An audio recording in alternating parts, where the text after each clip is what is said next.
All right, welcome again to another episode of Seeds of Music. I'm your host, Kyle Williams, and this is the #1 web show where aspiring independent artists, musicians, and producers can learn right now how to gain wider exposure, grow a strong base of raving fans, and make a living doing what they love.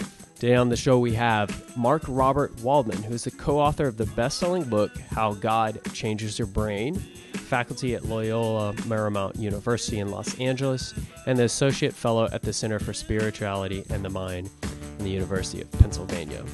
And last year, he put out another book called Words Can Change Your Brain. And it's all about this idea of how these greater ideas and concepts than ourselves can change literally the physical connections in our brain and can either grow it or damage it. So in this interview, I'm going to be talking with Mark about 3 easy mind exercises that will help you improve your memory, cognitive powers, and be more musically creative.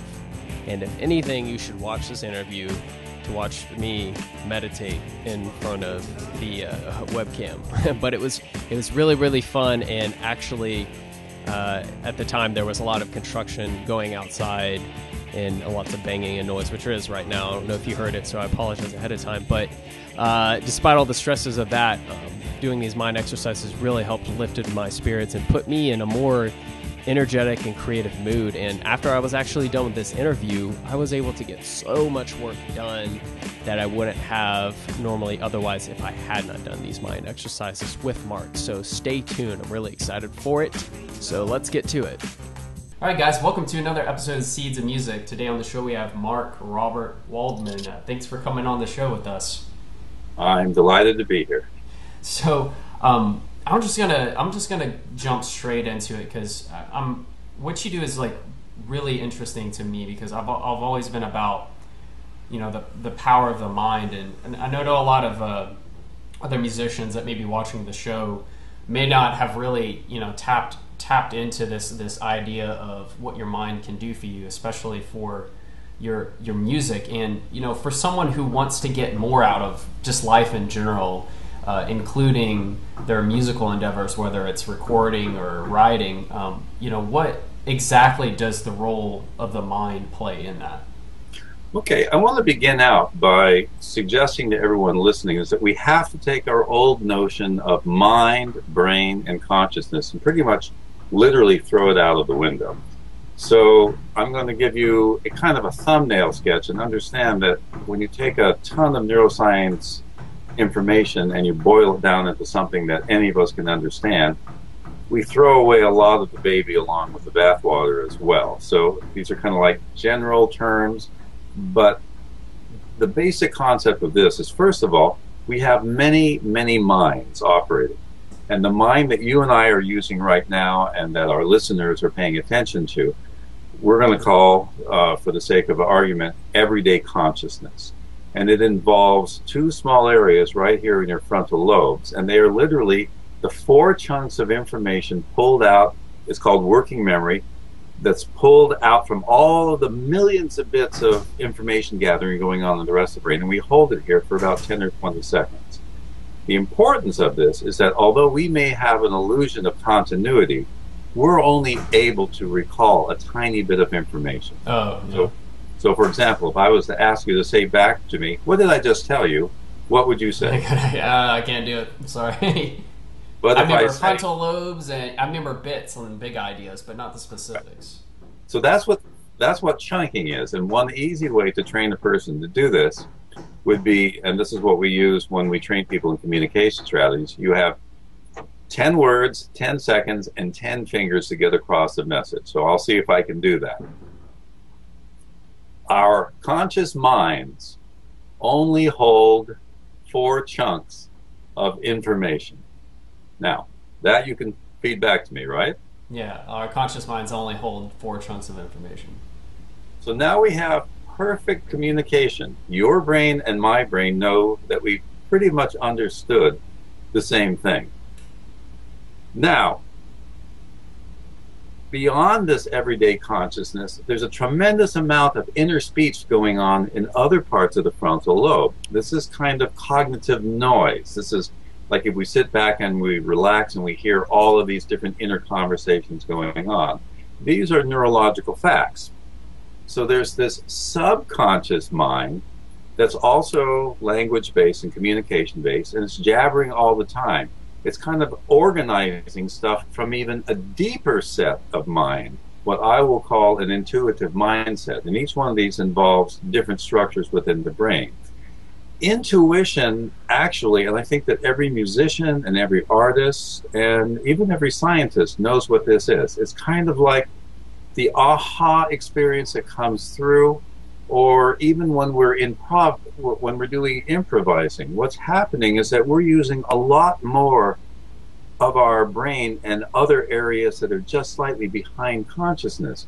So we're aware of what we're doing, but it's almost like we're surrendering ourselves to a deeper impulse or intellect or cognitive functioning. This is the creative process of the brain. And this is very, very important for anyone to know who's going to be speaking or entertaining or engaging with another individual. Yeah. Particularly important for musicians to understand this. And I'm sure this is probably true as well. When we're playing, I don't think anybody can hum a bar from Prokofiev. I mean, it's all over the place. But we remember popular tunes because we probably have those 4 chunks of repeated information. Bum, ba bum, bum, bum, bum, bum. Yeah. We can recall that. So the brain in consciousness is operating in that same way. If we want to have the greatest amount of effect as an artist, as a relationship, as a communication with an intimate partner, as a musician, as a scientist, we want to find a way of chunking down all of this information in a way that we can consciously hang on to. And now here's another really cool thing about the human brain that we've brought into some of our research most mildly. Music and poetry turn out to be better languages than the way you and I are conversing right now. And what do we do in poetry? We take an expression like love, and we phrase it, and we cadence it, so that the language is different from what I said above, or however we want to put that together. We get a little meter, a little melody, a little rhythm into our everyday speech, and we begin to speak a little bit more poetically, a little bit more moletically. This is a better language organization in the brain, and other people comprehend us on a deeper level, not just on everyday consciousness, but in these expanded areas of awareness that I was talking about earlier. So that I'd imagine that would be really useful in building relationships with fans, because you can bring a little bit of your musical intuition into the way you speak to them, and actually connect on a deeper level, which is great for building like a great fan base for your music of people who really want to support you. If you can communicate better with them. Yes, Facebook and to some extent Twitter can capture that as well. Even when we do a text message, we're forced to capture a key number of words. Unfortunately, when we eliminate tone, in terms of understanding another person, facial expression is number 1, and number 2 is tone of voice. So again, this is important for musicians to know that since music is all tone of voice, this is the most emotionally stimulating form of communication. Oh yeah, I can attest to that. Yeah. Yes. Yeah. And so, like when I'm standing on the stage, first of all, I have to communicate in little brief sound bites, but I'm going to use dramatic expression. I'm going to raise and lower the tone of my voice. A musician is doing the same thing, but without words. Yeah. When I make a list, when I go around the country and around the world speaking about communication effectiveness, words are number 8. Facial expression is number 1, tone of voice, hand movements, body movements. A lot of this gets translated into the playing of a musical instrument. So one can just be reading notes and playing by rote, or one can bring one's body and emotional feelings and that movement into our hands, our fingers, whatever we're transmitting this through to the musical instrument expresses that emotionality. So emotionality is not in my words. It's in the movements, the rhythms. And the more rhythmic our language can become, the more comprehension increases in the listener's brain. Okay. So I want to get into maybe a few, because I know we spoke about this before. You have like a few exercises that Yes. if done, consistently, will help, musicians, be more creative, increase their Yes. cognitive powers, memory, and also like you said, now, having the ability to communicate emotionally by understanding that it's not always about the words, it's about like facial expressions and these very primal things. What exactly are the 3 exercises that we can do as musicians? Well, this is now being used, interestingly, like in oncology centers around the country, in business centers. I teach at the College of Business at Loyola Marymount University. And I and many other people use this is a Tibetan bowl, Tibetan bell. Other people use glass bowls or bells. Is that made of brass? This one is. Oh, okay. Yeah. Does it have to be made of brass, or can it be? No, it doesn't. It doesn't really matter. I mean, each one has a different kind of sound, and as every musician would know, what sound causes the most pleasing or aesthetic quality. And for example, I go around the country with Yuval Ron, who's a master oud musician, and we'll teach them how to listen to music. It's like if you pour a $1 glass of wine and I hand it to you and I at a bar, we're going to sit and chat away and chug that glass of wine. Yeah. But if I was to take that glass of wine and I was to say, this is a $500 bottle of wine I've just bought, I'm going to pour half a glass into there. In like a golden chalice. And so we teach people in food to smell it, savor it, taste it, really go into the subtleties of sensation. And if they're pleasurable, we want more of it. If it's unpleasurable, we want less of it. Yeah. So we bring mindfulness, and these are like meditation practices from the East that have been brought into stress reduction and health courses or whatever else. We bring it into weight loss programs. Yeah. But we don't do the same. I mean, what musician has ever started out their concert or a little piece saying, I want to teach you how to listen to the instrument you are about to hear? No, they usually just come out and say, we're Rage Against the Machine and start playing, or they come out and they say, the song name, or they just go straight into playing. Yeah. So then it's never something. Maybe someone's done it, but I haven't heard of it. Well, no. Other artists and other musicians, they've already tuned their ear. They listen all the time. Why not, as a musician, particularly if you're going to go on stage, say, I'm going to guide you through an experiential exercise that's going to take you deep down into your soul and psyche, where you will hear the notes and sounds of this performance in a way totally different than anything. It will be like being on a psychedelic drug or having the $500 glass of wine. Yeah. And so I actually use a bell. We actually use bells now, for example, to teach kids from about the age of 8 all the way up to about 88 how to pay attention. So this bell has a different type of sound. So a musician, you can just program your computer into having a particular bell sound. It could be the strum of your particular instrument. When Yuval and I are teaching, he'll take one strum, and we'll ask everybody to listen very deeply, to immerse yourself in that one tone. And then maybe he'll pluck one note at a time. And we're asking the person to engage in a meditation practice, a concentration practice, to filter out all the other noise, to turn off all that inner noise and dialogue, so you can begin to hear the subtleties of a single note. Okay. So it's kind of one step above John Cage's famous 4 minutes and 35 seconds, where he stands there in front of the piano like this for 35 seconds.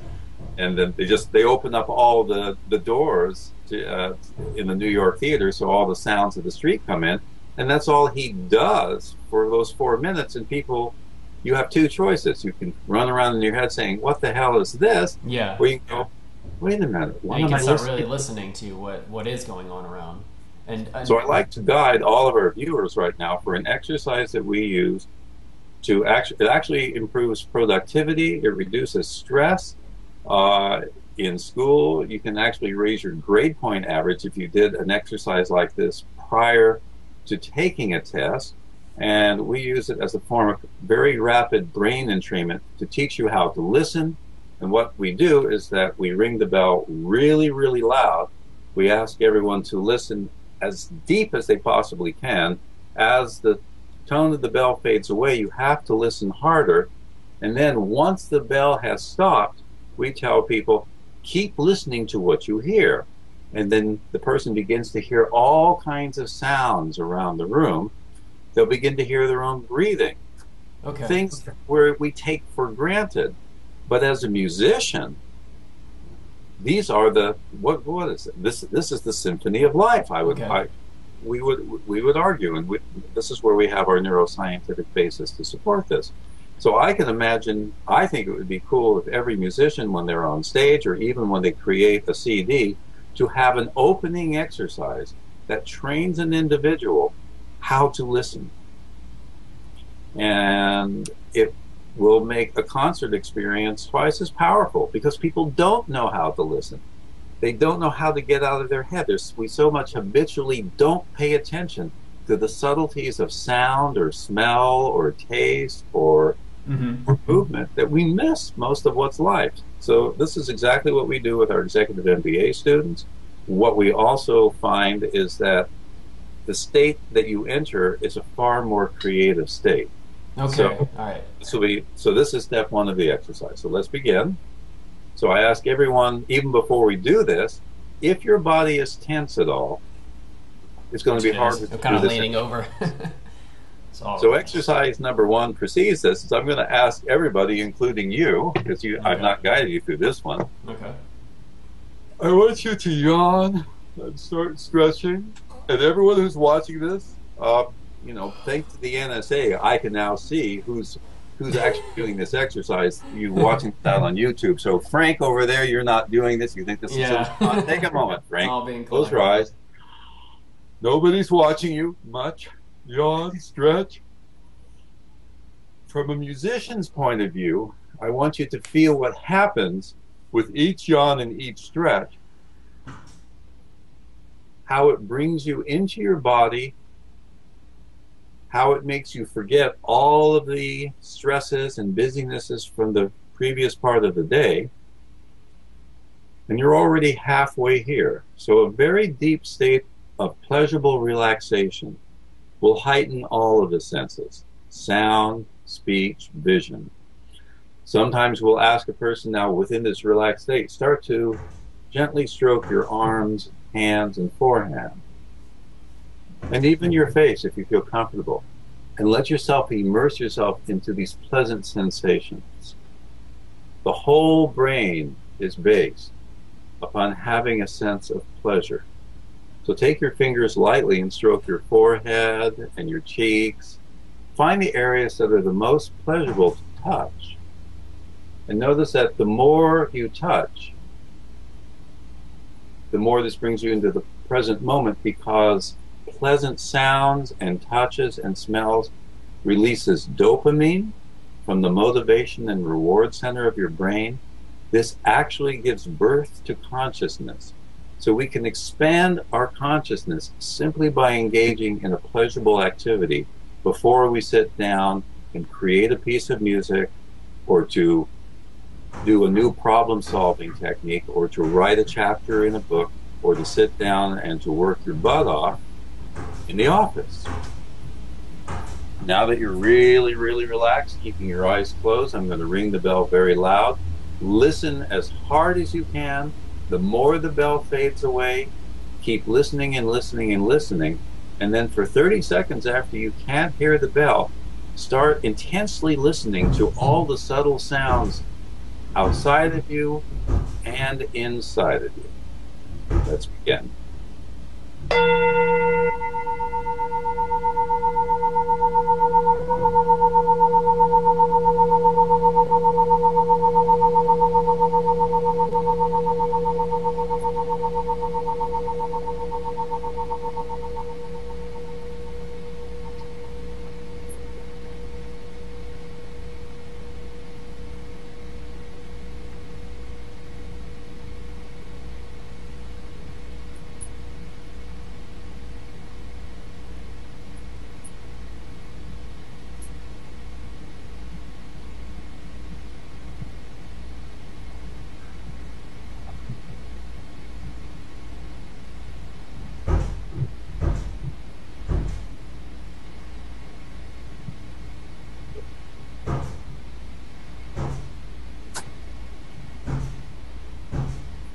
And we train ourselves to use the sounds around us, like the banging in the background, to go into a deeper state of relaxation, concentration, meditation.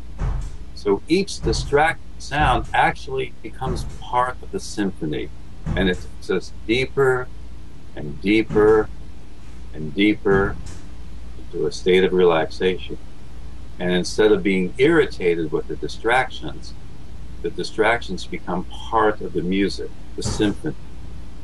And music is a better language for the brain than everyday speech. So I'll ring the bell one more time. And notice when you deeply concentrate, the background sounds fall away and disappear.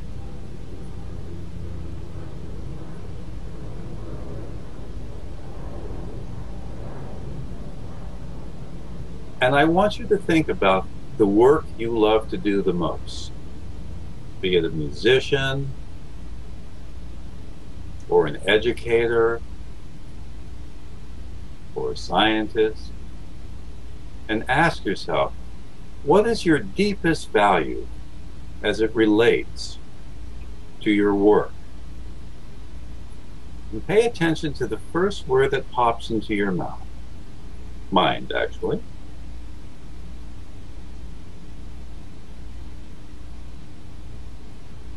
And this word can change each time you ask yourself the question. It's a values-oriented word. And for me, the word that comes into mind is symphony.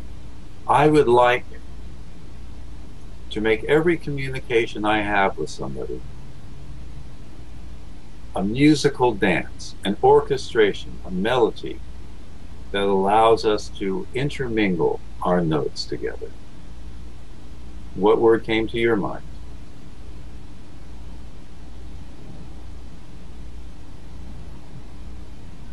For me, I was thinking adventure. That was like the first thing that popped into my head. So let's take that word, and everyone will come up with a different word, and you may come up with different words at different times. Mm-hmm. Another exercise that we do, we ask the person, what's your deepest, innermost personal value? And that's almost like a grounding force. That's like almost like the core of your own inner spirituality or your inner drive, your motivation that gives your life meaning and purpose. But take adventure. Now, which musical instrument do you like to play the most? I'm a guitarist, but when I sit down on drums, I get really, really excited, but I suck at drums. I can't really play them very well. Okay, so there you brought in a negative notion, and in the work that we do, there is no room for negativity. Okay, gotcha. A single negative thought literally takes about 3, 4, or 5 positive thoughts or feelings to undo it. A negative thought can get embedded into memory in a half a second. Yeah. Positivity, however. But come back to your word adventure. So, for example, if you take a moment and you focus on the feeling of, I suck at the drums. Notice how that makes you feel. Yeah. Now imagine if you took that energy and played the guitar or the drums from that. Imagine in your head doing the drums. Okay. Now, throw that away for a moment. And again, this is where we always use the bell as an entrainment device to come back to center. Okay. I recommend that everybody download a bell-type sound that will play every 5 or 10 minutes, 15 minutes on their computer. Okay. go to a website called Mindfulness Bell and just automatically download it. Was it called Mindfulness Bell? Yeah, Mindfulness Bell. I think it's the University of Washington, and you can just load it as a program onto your computer, and you can set it to go off randomly or at particular times. Okay. One of the things about high productivity is that after about 15, 20, 30 minutes of really focused, working really hard, even at something you really love, you start to get burnout and stress. Yeah. You stop, and the Mindfulness Bell is there just to take a moment to yawn, stretch, maybe run down to the end of the block or back, do something really pleasurable. That pleasure releases dopamine that refreshes the consciousness that's going on here, but it does something else too. So in this pleasurable state, focus on your word adventure. And now imagine, feel that adventure throughout your whole body as if it was a sensation. And see the smile that appears on your face. Yeah. Or you'll see this when you when you play this back and look at it. That's very different than I suck at drums. So you can see how a single negative idea does not make you have that wonderful pleasure. Yeah. Here you pick the word adventure. Doesn't matter whether you're good at drums or not. But imagine sitting down with that full sense of adventure and just letting loose with the drums or the guitar or whatever else. And if you actually imagine playing the drums or the guitar or golfing, anytime you imagine yourself doing the most beautiful activity, your brain actually improves its performance. And then when you sit down at the drums or writing or golfing, whatever else, you actually golf better, you actually perform better. Yeah. No, that makes total sense. So you take that adventure and now you really let yourself go into that. What we would see if I had you in a brain scan machine, because different researchers have taken pictures of people while they're improvising, and it accesses deeper levels that are behind and beyond this everyday consciousness that involve the intuitional centers of your brain that are also connected with empathy, trust, moral decision making.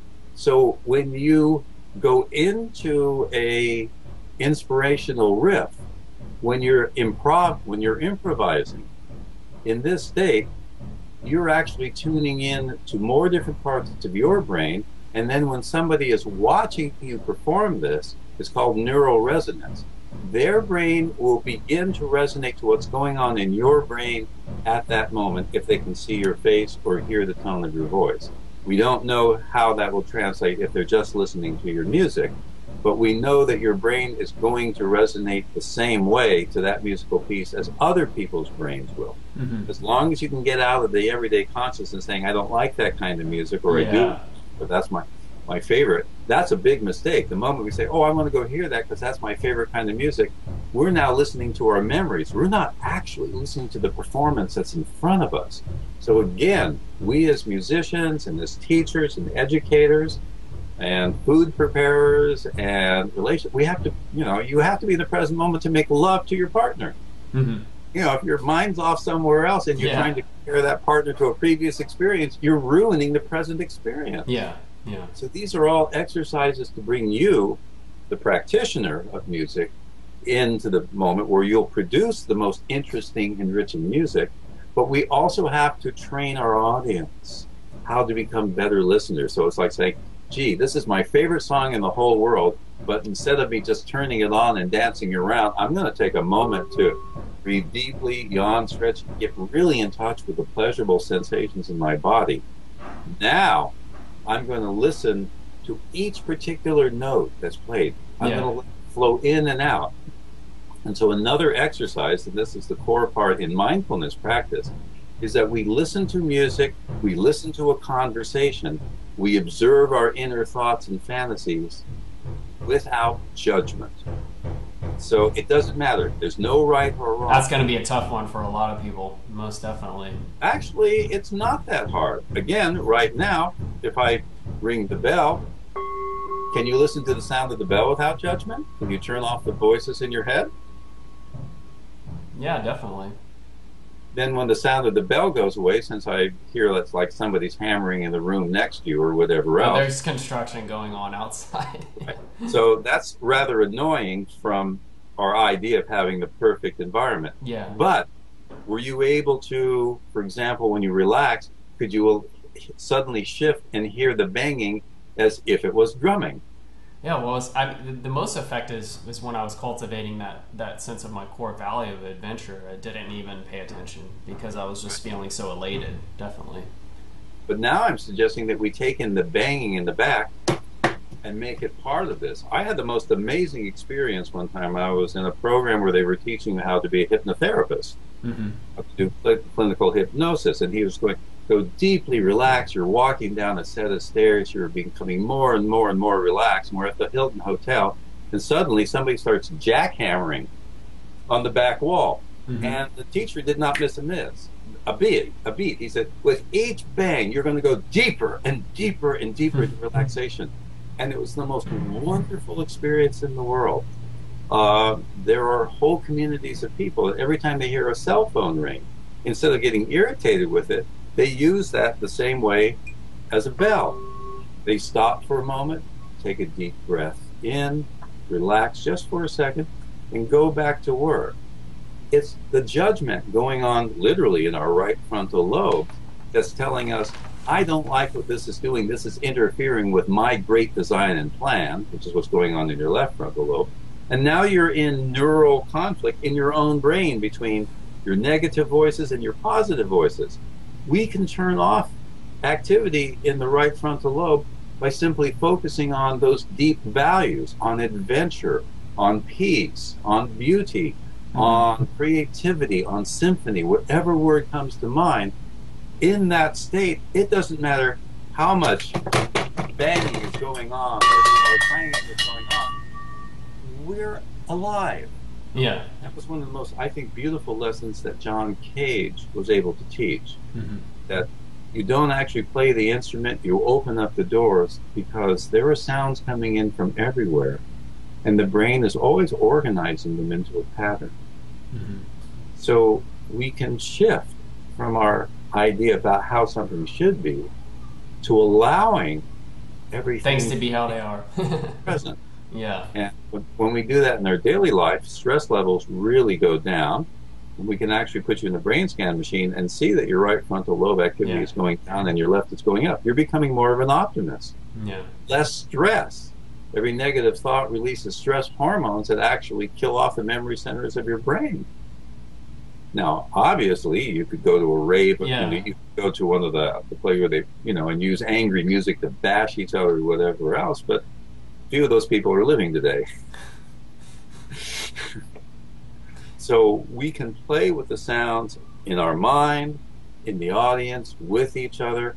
We can do things with our audience to pull them more deeper into the experience of music. We can give little exercises when we are in a concert as a warm-up thing. I mean, imagine if you, the musician, was to say, bring out a great big giant bell or have a particular set of unusual sounds and say, everyone, close your eyes, breathe deeply, relax.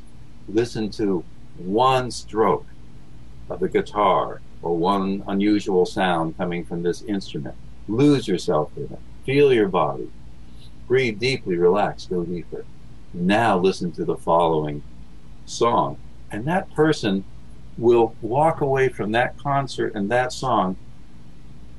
They'll fall in love with the experience because you showed them how to really experience music. And I think that would be one of the most important things that those of us in the neuroscience community can offer to the art community. So, that's something that I definitely have never experienced in a concert before. Most of the times, it's a lot of like artists will rely a lot on visual cues. Like they'll have lights and things to kind of put you in an altered state. But that's definitely something that grounded has not been tread yet. Too, but you also want to break the mold. Once a person expects that kind of thing, do something different. So, for example, maybe just have a pulsing light come on, and during the pulsing light, what would happen if all the musicians on stage move in super slow motion towards their place? Suddenly, you've broken all the rules. You're doing something different. The audience is going to be paying very close attention to you. you've now taken them out of everyday consciousness. They're glued to what you are doing. Yeah, because So play with the audience knowing that anything unusual or different and out of the ordinary is helping them focus and concentrate more on you and getting them outside of all of their positive and negative fantasies about what's about to happen. Yeah, their assumptions about what should happen. That's a great piece of advice there. Great piece of advice. So just to recap what we went over, the bell exercise, you can this be done, you recommend a bell sound, and you also mentioned a website called Mindfulness Bell, I believe. Yes, you can download the Mindfulness Bell. I think one of the things about every creative person in the musician world, everyone has a different way of creating things. Yeah. One can create different kinds of binaural beats that seems to have an unusual effect upon the listening thing. One of the most interesting programs I ever heard is that a person was speaking with music in one ear, and they were singing a different song out of sync in the other ear, and so you'd find that your attention would shift back and forth, and suddenly the whole conversation is mixing in and out. And it's one of the best drugs without having to take a drug. Yeah. So on a really simple level, could it just be, obviously they could probably take anything that has maybe a soothing sound, or maybe just something interesting. Maybe you plug in your guitar and you play one note with a couple effects through it that puts you in an altered state, or actually listen to a recording of a bell, and right after that then go into the mindful listening. And correct. Is there a good time to perform this? I mean, is it how should it be done? Should it be done 10 minutes in the morning every day, or because usually I feel consistency wins out, but we don't think so. I mean, again, many of these strategies have grown out of meditation and mindfulness practice out of the East, but they're very similar to other meditation practices. But you can strip them of their theology, and they still have the same neurological benefits. Okay. By the way, some of the neurological benefits is actually it adds a couple of years onto your life. Yeah, nice. And it actually shrinks your amygdala, which is that part of the brain that reacts to stress and fear and anxiety and irritability. We're suggesting a 1-minute exercise once an hour. That'll give you 12 minutes throughout the day. And we know that a 12-minute meditation will tend to create as much as 25% change in the functioning of key parts of your brain, and as much as 10% change in the structure, for example, of your thalamus. So you actually change your sense of reality. And when we're using different kinds of sound meditations, and that could be even, I guess, for example, if you did an Om sound, Om, that kind of vibrational sound does something very interesting. It turns off activity in the frontal lobes. Yeah. You're now giving your creativity a rest. It kind of, again, we're consciously creating altered states of consciousness. Then you come back to everyday consciousness, but your brain feels relaxed and it seems to be more productive. So just a minute or two once every hour to relax, breathe deeply, focus in on a deep inner value, a personal value, or a value that you want to be bringing into your next hour of work. I still like the bell entrainment, but every musician can create their own sound entrainment. Okay. Some people use visual things, but sound is an easy one to do because you can. Is it possible to clump it in because for some musicians, a lot of musicians are working day jobs, and they're not going to. They might not have the ability to step aside and work, every hour to do that exercise. And I know some are probably new to meditation. You can download that mindfulness bell right onto your cell phone, and it will vibrate in your pocket once every 20 or 30 minutes, whatever you want to set it at. And again, it's just a reminder while you're sitting there to breathe deeply and relax. At work, for example, we have a person stop outside of a door before they go into an important meeting, whether they be an oncologist, a surgeon, a business manager who's about to meet with their staff. We have them stand outside of the door. We ask them to Take a deep breath in, yawn, stretch, calm down that busy noise. Then we ask them to think about somebody they deeply love. So this would be another quick exercise. If everyone who's listening, just close your eyes again. I'll just use the bell for this entrainment. Breathe deeply, yawn, stretch. Just take a few seconds to do this so you can slip back into that memory of being incredibly relaxed. Yeah, yawning is actually an empathogen. It actually creates empathy in mammals as well. Fish will yawn before changing directions. Dogs will yawn to coordinate an attack, and they even use yawning in the military to help a sniper fire their gun with greater accuracy. Yawning is also a great way of getting rid of stage fright before you go on stage. Okay. Almost as good as running around for about as fast as you can for about 2 or 3 minutes. That will also get rid of that. Yeah. If anybody ever has stage fright, the most important way to deal with that is don't think about how the audience is going to respond to you. Think about what you're trying to impart with your music or your message to the audience, and you stay focused on that, not on you, on the message, on your intent. What do you want people to get from your music, from your discourse, from your interaction? When you stay focused on that, your self-worry disappears. You're more alive on stage. You're more alive in having a conversation with another person. In this deep, relaxed state now, if you think about somebody you deeply love, or some event in your life that brought you deep satisfaction, you'll feel a Mona Lisa smile begin to spread across your face. Your eyes will soften, the corners of your mouth will go up. When other people see that facial expression, they will neurologically trust you. So sociopaths know how to do this. They trick you into feeling love. They're just thinking about something they love, which may be your wallet. Oh, yeah. And we look at that wonderful, beautiful Leonardo da Vinci face, and we think that that person cares for us. Yeah. But scary thoughts. This is our state to be in before we step on stage, before we engage in a conversation with somebody else. We want the other person to neurologically trust us. We want them to be open to us. So these are little communication strategies.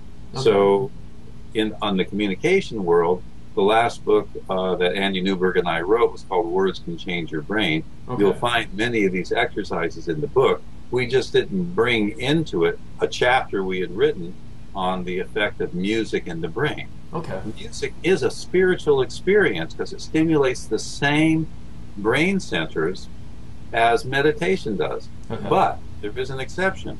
The music has to be melodic. We tend to have more optimistic feelings when we use major chords. Minor chords will bring up feelings of sadness. So in terms of a well-being, we might want to play with knowing that different types of moods can be created. We speed up the rhythm, we're going to create more adrenaline. We slow it down, it's more relaxed. But again, what would happen if we teach our audiences how to listen to the concert we're about to give? Mm-hmm. That could be a big game changer there. A few quick questions before we wrap up. How long, assuming that a musician or an artist does this bell exercise consistently every day, has some kind of alarm to go off, whether it's on their phone. I mean, I don't have a smartphone, I just have this regular phone, but I can put an alarm on it to go off every hour, and just take that moment to, stop and breathe and become more mindful. How long would it take before they start to feel results, like in some way, like they just say, oh, I feel different? How long would that take? You'll feel it immediately within the first, we give our executive MBA students this inner values exercise to do 1 minute each morning, and they have to do it for 10 days. And then they write a report. The first one, what was your initial reaction? And many people say, what kind of BS is this for an accounting course? And by about day 5, which means about 5 minutes, although they'll actually put in about 2 or 3 minutes a day with the exercise. We only say 1 minute. But they'll do more. If I say 5, you'll do 2 and feel like a failure, and you won't do it again. We say 1 minute, And if it feels good in 1 minute, which it always does, we Yeah. usually find that people will go twice as long. Okay. That's So cool. these are interesting Yeah. strategies. Goal setting, you set a tiny goal. The brain gets turned on to solving a problem. If it's a tiny goal, it releases dopamine. If it's a big Because goal, you know you it can releases accomplish the it. same amount of Yeah. dopamine. A big failure, no dopamine. Yeah, yeah, yeah. I did that, and I see that's a pitfall. Like a lot with people who try fitness, they'll set too big of a goal for their fitness level instead of like a small one that makes them But feel accomplished. So that makes But, sense. neuroscientifically, we know that 12 minutes a day after 8 weeks of practice, we begin to see these long-term changes in both the Okay. structure and functioning of the brain. And people are very, very pleased. And the longer that you do this for, the more those changes begin to permanently Okay. change the structure of the brain, thicken the neocortex, etc. Okay. So for everybody who's listening, probably in the first week, maybe just try like you're like your MBA students. Just 1 minute in the morning for that week, and you'll maybe end up going twice that, and then just building the habit of carrying it from there. Real quick, I wanted to talk about your book, Words Can Change Your Brain. And one particular word that you mentioned is extremely damaging. But I have to say that it's to me, I feel it's impossible to go your life without hearing someone say it, and that word is no. So when you do hear it, what's the best way to react and deal with it? Okay, if I put anybody in a brain scan machine and I flash the word no in less than a half a second, about 20 or 30 stress neurochemicals are released throughout the brain and body. That's So a that's lot. why that's why it's the most dangerous word in the world. Yeah. Now, Barbara Fredrickson comes along, and her research, along with that of Lasada in the business world and John Gottman in the psychotherapy world, discovered that if you create that there's a 3-to-1 positivity ratio. You can take a sheet of paper and just write down every negative thought and feeling that you hear and do and express throughout the day, and write down on another sheet of paper all the positive ones, and you can figure out your ratio. If that ratio of 3 positives to 1 negative falls below 3 positives, those are the relationships that you can predict with about an 80% accuracy are going to end up in divorce or fail. And those are also the businesses that will collapse. If you can push that positivity ratio to 5-to-1, 6-to-1, 7-to-1, Yeah. those are your happiest relationships. Those are your most successful companies. So Okay. actually chart it on a piece of paper. Keep a log for the next 7 or 10 days of what your inner values are. But again, spend 60 seconds, yawn, breathe, stretch, doing something pleasurable. Think about your inner value. Envision somebody you deeply love or an event that brings you deep satisfaction. Yeah. And at the end of 7 days, we didn't tell the students what to expect. We just asked them, what did you found? And 90% of the students found that their stress levels went down throughout the rest of the day. Now, these are busy executives who are running different branches of $1 to $10 million companies. So that, A, made me their favorite teacher because it's a fun, crazy exercise. And 2, it's now absolutely recommended. It is their first homework assignment every year in this executive MBA program at Loyola Marymount University. And other universities like Harvard and Claremont are doing the same thing. So if any musician or artist wants to take things to the next level as far as really learning to become more creative and induce these states of creativity and calmness beyond just the Bell exercises that we discuss, what's the best way? And where would you recommend that they start at with? Was it Words Can Change Your Brain, or would it be a different book? I think Words Can Change Your Brain is important for everyone because we always have to be communicating with individuals. If you want to go more deeply into spiritual practices, that would be our previous book, which was called How God Changes Your Brain, which show the different kinds of meditation studies we've done with Buddhist practitioners. So it's multi-religious. It's not just necessarily one. Yeah. Okay. And Oprah picked that as one of the 9 must-read books for 2012. Oh, nice. We're kind of impressed with that. But what we're saying is that everybody has an inner spirituality. Whether you believe in God or not, that doesn't matter. we find that the values-based exercise is your own inner religion. If we take just a minute every hour, and particularly before we sit down and do our work, whether it be an accountant or whether it be particularly when we sit down to do our music, to really to just do any kind of meditation that feels right to you. You can mix and match from everywhere. Yeah. That meditation state we can see in the brain scan expands consciousness, opens up deeper parts of your brain where empathy and intuition and creativity lie. And that's where, and then we go back and forth between creative elements and then our ideas and structures of where we try to push something. We spend too much time in the creativity side. We may become an Einstein, but we might also become a Frankenstein. Well, understand that every kid, as we know, I mean, we dream of having monsters underneath the bed, and you wake your kid up, and he says, "Well, I know that monsters don't exist, but I'm still afraid. I'm still afraid there may be something." Yeah, because your creative mind's like so heightened that you're almost manifesting them there. When you could talk that kid to death, but they still don't do it. The best solution, if your kid thinks that there are monsters under the bed, saw off the legs of your bed, put it down. Now they know there's no monsters under the bed. Unless they're extremely flat monsters. Or like a vaporous ghost, I would imagine. See, there you go. I'm thinking the creativity. I'm just imagining this monster is just made of like vapor coming out. Yeah. So in terms of your question, yes, every time you hear the word no from somebody else, there will be a neurological gut reaction inside. Yeah. So again, just shift back in. What's your value? Turn it around into a positivity. Okay. Don't like what somebody else is saying. You can say to them, that's a really interesting notion. What do you think of this idea? Maybe we can find a way of blending or deflecting that energy and turning it around, into something that can be used for a creative force.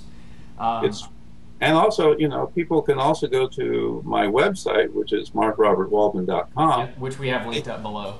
Yeah, and they can order one CD that I have that guides you through these basic relaxation meditation exercises. And what I would love to offer is for everyone, particularly in the musical world, I'd like you to invent musical meditations. We're really lacking in that. I've been talking to a group of musicians about how do we create a combination of music and poetry and meditation. How do we teach, how do we take our musical instruments to help people go into these altered states? As long as they are pleasurable, they'll grow new dendrites in parts of your brain that increase creativity, balance, eliminates anxiety and depression. Mm-hmm. That's a big thing. So this, I got one last question here. It's kind of a fun one. Mark, what's your favorite album, and what would your life be like if it never existed? What is my favorite album? I am particularly a fan of Randy Newman. Randy Newman? And any of his songs, because he writes songs from the position of being a bigot and being an alcoholic and a drunk. To me, it's incredible. It's incredible satire.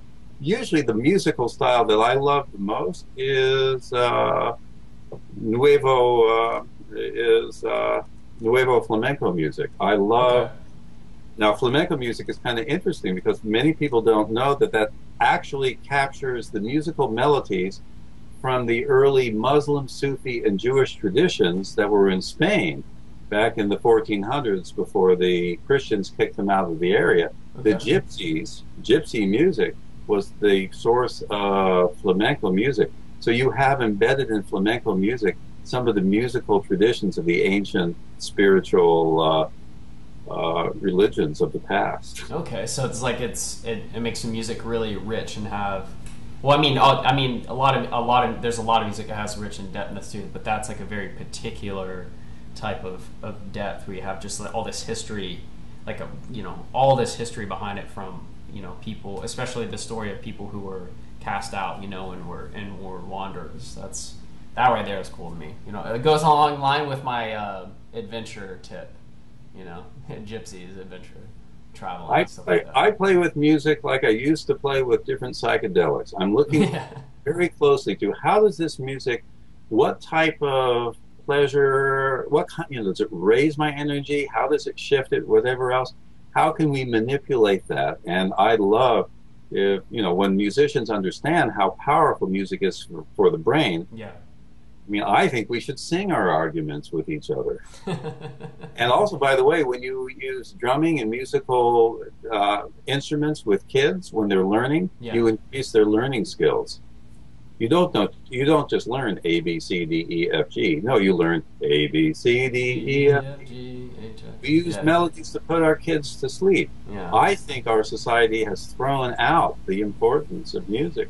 Yeah, and the whole educational system, that's a whole nother discussion. That's a whole nother discussion there. But anyways, Mark, this has been like a really, really, really informative interview. Really great. I've got notes. That I have here.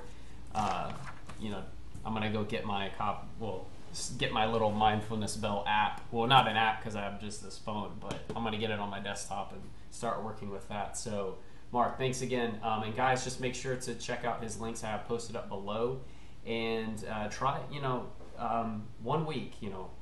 1 minute every day in the morning. Do the bell exercise, and comment below and let us know how you feel, if it's helped you out, if you've been able to be more creative and everything that you're doing musically. So thanks, Mark. And post your results on both of our Facebook pages as well, because we actually use this information and we'll bring it into our next book. Okay, excellent. It'll be a case study. Yes. All right, Mark. Thank you very much. Thank you so much. Enjoy, and don't forget to yawn and and stretch. Okay, see you and later. Understand too that if you get a big enough bell or whatever else, you can put it on and it keeps out all of the aliens who are trying to talk get it to you. while it's on your head. All right. Have a wonderful day. Thank you so much for having me on. No problem. See you later. All right, that wraps up this week's episode of Seeds of Music, where we had Mark Waldman talking with us about how to improve your memory, cognitive powers, and be more musically creative using some awesome exercises, using the Tibetan bowl. Now, you don't have to have like a genuine Tibetan bowl. You can have anything that's just has a pleasing sound to it. You could strum a guitar chord or even a single note, or play a sustained note on a piano or a synth.